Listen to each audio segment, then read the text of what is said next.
What was last time's? The number one skill? What'd you have to learn? What's the number one skill you have to learn before you die? How to think. How to live. Meditation. You guys are all flunking. See you back next week. The number one skill you have to learn is meditation, right?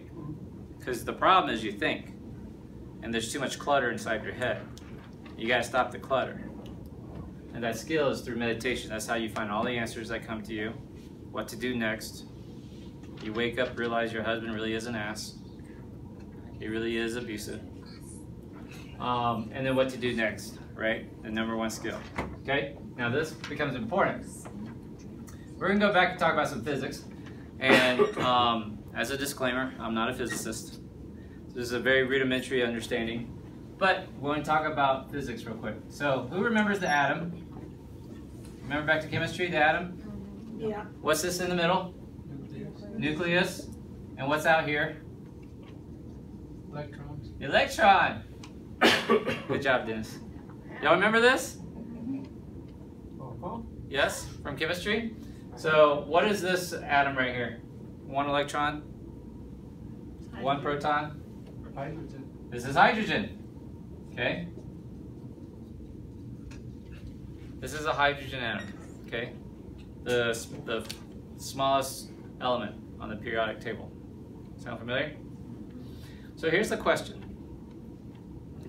So what are the main four elements that make up life on Earth? Come on. Water. No, elements. Carbon, Helium. hydrogen, Hydrogen. Oxygen. oxygen, nitrogen. Nitrogen. Carbon, hydrogen, oxygen, nitrogen. That makes up life. The vast majority of, okay, so this is hydrogen, and the H in the hydrogen, okay? Now this nucleus, now here's the thing. This nucleus has one proton in it. Imagine it's the size of a basketball. Y'all know a basketball? The question for you is, how far away is this electron? What's the distance? What do you guys think? I'm holding a basketball. Where is this electron, would you say? Is it to the wall? What do you guys think? Anybody? It's right next to it. It's right next to it? What else? Any other guesses? Come on, shout out some answers even if they're wrong. Give me a guess. Bottom of it. No, how far away from the nucleus is it? How far away? What's the distance? Me to you? 5,000 light years. No, it's not like that. Is it me to that building, me to the car? What? How far? You to that tree out. Okay, me to the tree, so that's about 20 feet. What do you guys think? Anybody else? 50 feet, so twice as long, maybe over to the building. Football field, anyone thinks it's crazy? 100 yards? Because the nucleus is microscopic, right? Right. And I'm asking you relatively, if this nucleus was the size of a basketball, where's the electron? The answer is this. For us, it'd be about the Sandias. It's 20 miles. If the nucleus is the size of a basketball, the electron is 20 miles away. Think about that for a second. It's freaking far. Even though on paper we draw it like it's right next to it, it's not. It's very far away. Okay? So what does this mean? It means that the things that make us us is mostly empty space. It has to be. Does that make sense? It's empty space. Now if that shit doesn't screw with your brain, the stuff that makes you solid is actually empty. You are mostly empty space. And you add up all the different elements in the periodic table, and that's what makes us here alive. Carbon, hydrogen, oxygen, nitrogen are the four main ones. But the things that make you solid is mostly empty. Which begs the question, are you really solid? Are you really solid, or are you empty? Now this is bizarre. Everyone touch their hand? Say, this is me. This is me. Is it you? Yeah. This is me. Touch the table. Is that table you? No. How do you know? How do you know? It's not active. Right? The answer is this: you really don't know. All you know is that it's a sensation you're feeling.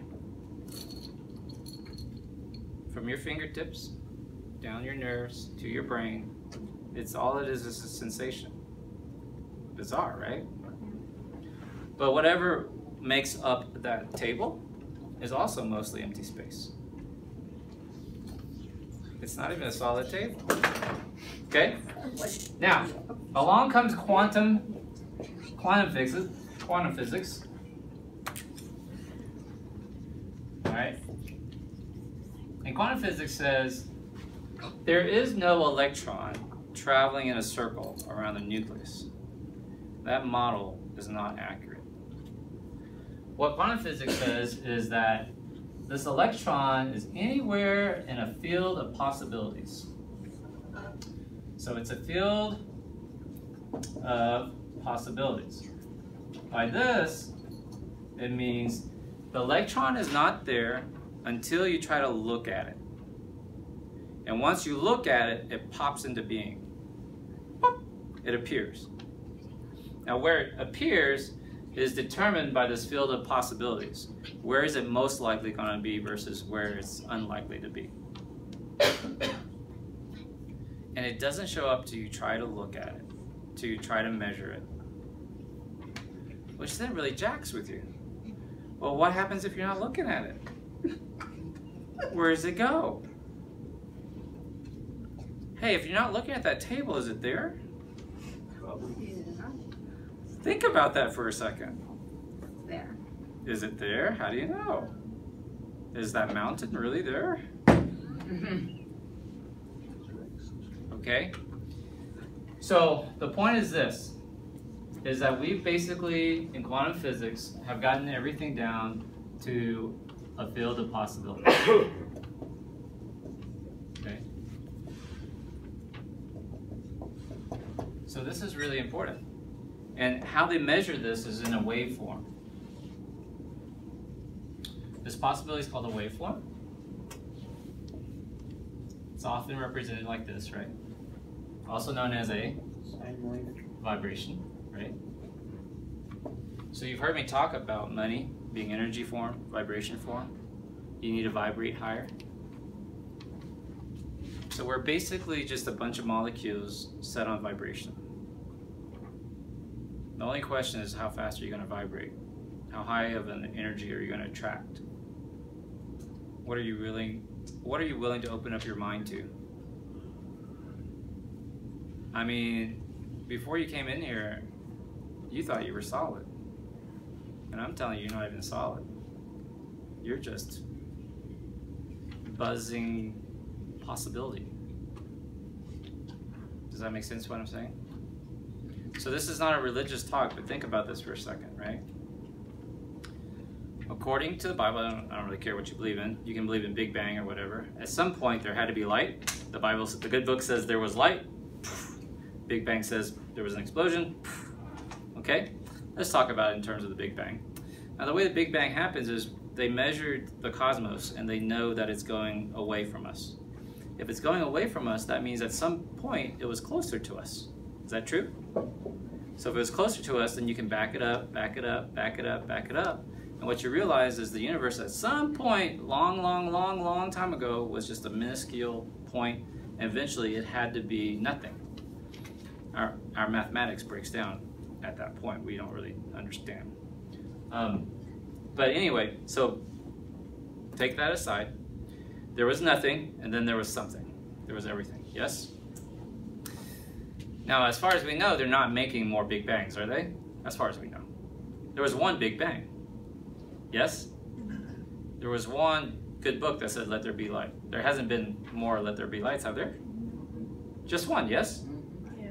Which means everything that exists right now happened at the time of the Big Bang. Or, whatever you believe, happened at the time of creation.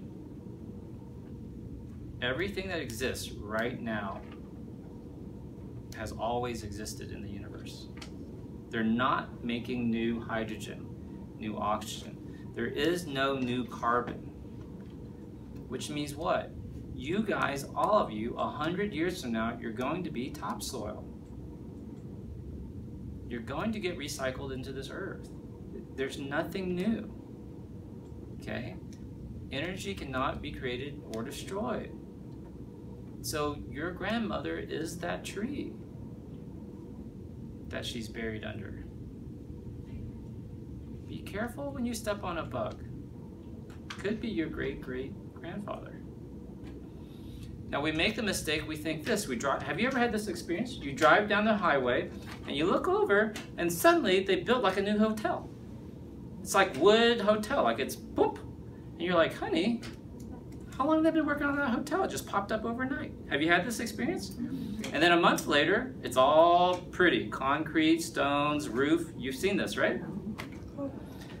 In our human brains, we think like they built that building. They didn't build that building. Those rocks and stones and marble used to be in the mountains.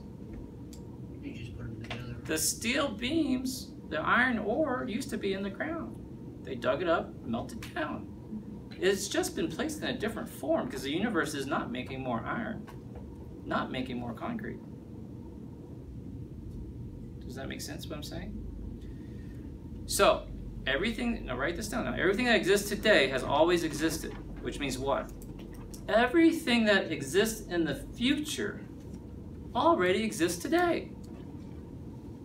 Everything that exists in the future already exists today, which means what? Your skinny, sexy as fuck version of you exists already. You don't have to wait to lose the weight. The millionaire version of you already exists. The author version of you already exists. You understand what I'm saying? There is no new creation for it. It's just you having to vibrate high enough to become that person. And the faster I can get you to do it, the faster you're going to get what you want. Because they're not making new stuff. They're not making another Monique. I mean, it's already all here for you. You got it? Okay. So, if that's not crazy enough, everyone draw a black line here. How many black circle? And another black dot and a line between. Now, we can start this side and say this is the day you were born, birth. For some of y'all, it's maybe surgery day, right? Have y'all felt that? Seen people post that? My surgery anniversary, it's like a new birthday. You don't forget that date. Yes? And this dot, if this is the birth, this dot must be what? Okay. We'll call it the end. And the line in between represents what? Yeah, the journey, right? Common people call it life, right? Life's journey. True? You're born, you die. Yes? But it's never a straight line like that, is it? It's always got its ups and downs, right? Like it's more like that. Sometimes it's real low, sometimes you stay down low. But either way, you're going to die. Does that make sense? Now, if that's true, why are people so upset when they're going through a hard time? On the flip side, why are they so surprised when something good happens to them? Why are they so surprised that their grandmothers? Of course, your kids had sex. That happens. These things happen. Does that make sense? Now listen, you guys want to duck it up real quick? Yeah. Let's duck this up. Because you got to understand this real quick. Now the thing that irritates me, duck it up. The average person understands this straight line, yes? Some people who are smart understand that life goes ups and downs, yes? Duck it up says this. Nowhere does it say that you have to end where you started. Why wouldn't you finish your life at a much higher plane? The much better version of you already exists. For me, you see the difference from here to here? This is what I call your potential. This is the person that you could become if you would just give up all the reasons, all the excuses, all the disbeliefs, all the lazy Sundays. This is your potential. This is the reason why you had surgery. This is the reason why you guys keep coming to group. Is to understand that at no time do you ever have to end where you started. Ever. Sound good? That's the point of this talk. Because it's already there for you. You just have to vibrate high enough. That's a wrap. What do you guys think? Great. Get out of here.